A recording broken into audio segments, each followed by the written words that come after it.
chybně příjmení jezdkyně, tak tedy v sedle koně číslo 9 Lindham je amatérka Dagmar Grasingerová, psáno s 2 S. Koně v boxech.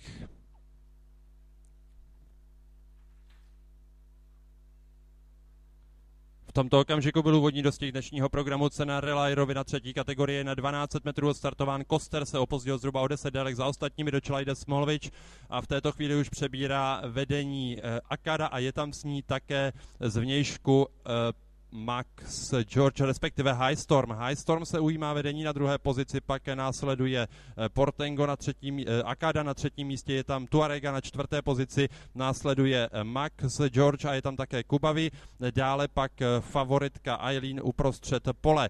Koně budou točit do cílové roviny, v čele dostihu dvojice High Storm a druhou stopou Tuarega na třetí pozici, Akada koně ve finiši posledních 500 metrů.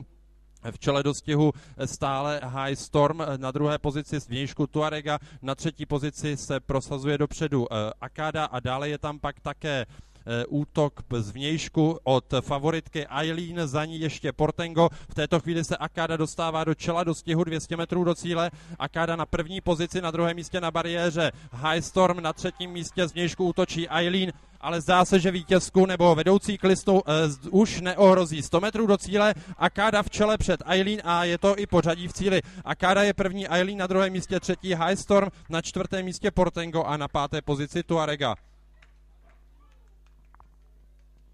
Viděli jsme úvodní dostih dnešního programu, cenu Relay, zatím neoficiálně v tomto dostihu zvítězila při svém druhém životním startu klisna číslo 5 Akada ze stáje Luka Hills v sedle s jezdcem Janem Wernerem.